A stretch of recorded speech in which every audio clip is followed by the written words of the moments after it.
মানুষের জীবনের সবথেকে বড় শত্রু হলো অলসতা। এই অলসতা যদি তোমাকে একবার জাঁকিয়ে ধরে তাহলে তুমি কোনো ক্ষেত্রেই কখনোই সফল হতে পারবে না।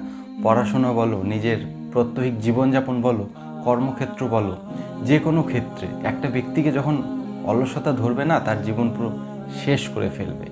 তাই এই গল্পে আমরা আজকে আলোচনা করব কিভাবে এই অলসতাকে কাটিয়ে নিজেকে সফলতার একদম চরম শীর্ষে তুমি পৌঁছে নিয়ে যেতে পারবে। একবার এক চাষি তার জমিতে ধান চাষ করল, প্রচুর ধান ফলল। কিছুদিন পর সেখানে একটি পাখি বাসা দিল, দোয়েল পাখি।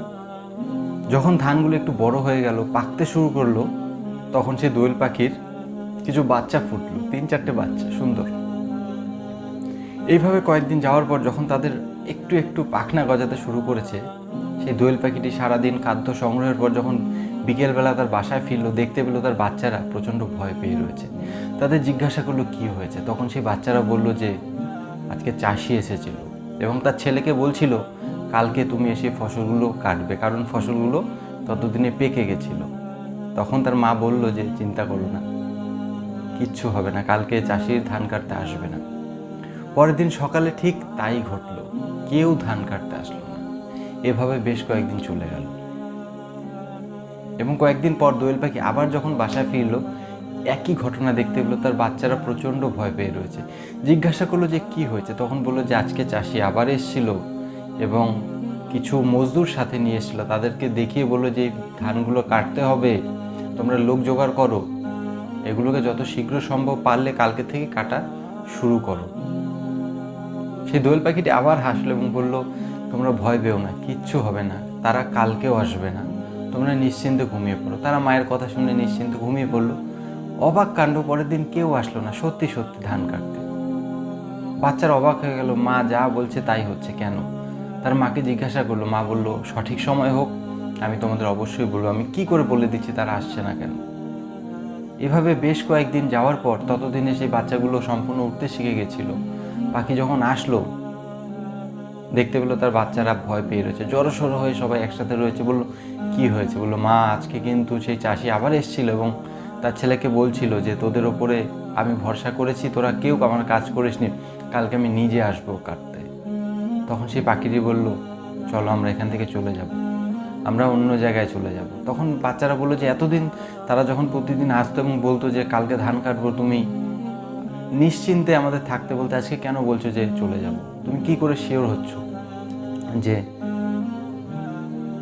তারা আসবে। বললো কালকে সকালে বলবো। তারা সেই রাত্রে সেখান থেকে চলে গেল এবং পাশে একটি গাছে গিয়ে বাসস্থান তৈরি করলো এবং সত্যি সত্যি পরের দিন চাষি এসে ধান কেটে নিয়ে চলে গেল। তখন সেই দোয়েল পাখিটি বলল সেই চাষিটি প্রথম দিন তার ছেলের ওপর ভরসা করেছিল, নিজের কাজ নিজে করেনি, ফলে সেই ছেলেও করেনি। তার পরের দিনও সেই চাষি শ্রমিকদের ওপর ভরসা করেছিল, নিজে সেইখানে আসেনি, নিজের কাজ নিজে এক্সিকিউট করেনি, ফলে তারাও অবহেলা করেছে, কাজ আসেনি। কিন্তু যখন দেখলো যে ধান পেকে যাচ্ছে, সেই লোকগুলো কাটছে না, তখন সে নিজের কাজ নিজে করার জন্য আসলো এবং সত্যি সত্যি এসেছিল। আমাদের জীবনেও কিন্তু বন্ধুরা এটা হচ্ছে, আমরা অনেক সময় কেন বেশিরভাগ সময় নিজেদের কাজ, নিজেদের দায়ভার এড়িয়ে গিয়ে অন্যের কাঁধে সঁপে দিচ্ছি, অন্যকে দিয়ে করানোর চেষ্টা করছি, নিজে এক্সিকিউট করছি না, নিজে দেখছি না যে কাজটা হচ্ছে কি না। ফলে ম্যাক্সিমাম কাজ হচ্ছে না, ডিলে হয়ে পড়ে থাকছে। এবং যে সমস্ত ছোট ছোট ব্যবসাদার বন্ধুরা আছো, নতুন নতুন কাজ শুরু করছো, হয়তো তাদের পকেটে সামান্য অর্থও রয়েছে, তারা নিজেরা কোনো কাজ করছে না, লোককে দিয়ে করানোর চেষ্টা করছে, নিজেরা দেখছেও না, একটা দায়িত্ব একজনের উপর দিয়ে চলে যাচ্ছে। ফলে পরের দিন 100% কাজ কিন্তু সে কোনোদিন তোমাকে ডেলিভার করে দিতে পারবে না, কারণ তুমি নিজে সেখানে উপস্থিত নেই। তাই আজকের থেকে অন্যের ওপর ভরসা করা ছেড়ে দাও। কিন্তু তারপরেও মনে রাখতে হবে পৃথিবীর সব কাজ তুমি নিজে করতে পারবে না, কারণ তুমি মানুষ, ঈশ্বর নও। তাই তোমাকে অন্যের সহায়তা অবশ্যই নিতে হবে, কিন্তু যখনই তুমি অন্যের সহায়তা নেবে, নিজে উপস্থিত থেকে সেগুলোকে এক্সিকিউট করো যে কাজটা হচ্ছে কি না। তুমি প্রত্যেক দিন তোমাকে সেখানে উপস্থিত থাকতে হবে, তুমি নিজে কাজ না করলেও তোমাকে উপস্থিত থাকতে হবে, তাহলে তুমি অন্যকে দিয়ে কাজ করাতে পারবে। এবং যে কোনো একটি কাজ করে একটু ভালো লাভ হয়ে গেলে পরের দিন আর কাজে বেরোবো না, এই মানসিকতা থেকে আজকেই বেরিয়ে আসতে হবে। কারণ তোমার পর 1 মাস লাভ হলো, তারপরে কিন্তু একদিন লোকসান হবেই, এটাই ব্যবসার ধর্ম। আর যে কোনো কাজের এক গতিতে কখনোই পৃথিবী চলবে না, ব্রেক হবেই।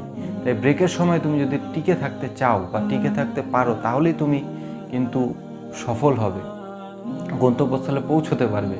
এবং পৌঁছতে হলে তোমাকে প্রতিনিয়ত কাজ করতে হবে, অলসতাকে দূরে রাখতে হবে। দেখা হচ্ছে খুব শীঘ্রই পরে ভিডিওতে বন্ধুরা। আমাদের ভিডিওগুলো যদি তোমাদের ভালো লাগে অবশ্যই প্রিয়জনদের সাথে শেয়ার করো, যে আমরা আমাদের বার্তা নিয়ে অনেক অনেক মানুষের কাছে পৌঁছে যেতে পারি। এবং আমাদের চ্যানেলটিকে অবশ্যই সাবস্ক্রাইব করো।